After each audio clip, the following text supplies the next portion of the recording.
Egypt's central bank says the country's balance of payments recorded a surplus of $1.9 billion in the fiscal year 2020-2021. Now, this is against a deficit of $8.6 billion a year earlier due to the COVID-19 pandemic. The balance of payments is the difference between expenses and revenue in a country's transactions with the external world.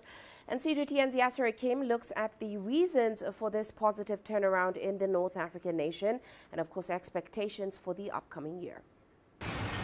Egypt saw a considerable drop in main sources of revenue during the pandemic year in tourism, exports, tax collection and foreign direct investments. The result was a deficit of $8.6 billion.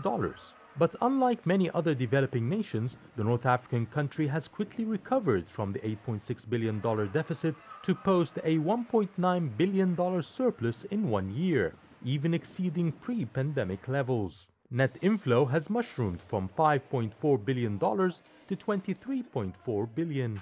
The state is working on 2,524 agricultural and industrial projects which help reduce balance of payments deficit. Another reason is rise in stock capital inflow to $18.4 billion, which is a main chunk of the $23.4 billion inflow. In addition to other sources, most important are remittances from Egyptian exports, which has increased by more than 13% than last year.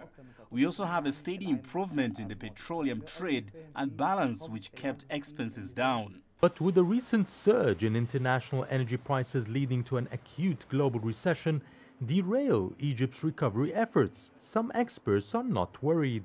Yes, there is a big probability that it would affect the balance of payments, but we expect this will last for only about 6 months and the impact should be minimal, because one of our advantages is that we have become an oil and natural gas producer and exporter that will limit the negative effects a bit. Analysts also believe the deficit is caused by a drop in tourism revenue and foreign direct investments, which will soon pick up again, predicting balance of payments surplus to even grow further in 2022.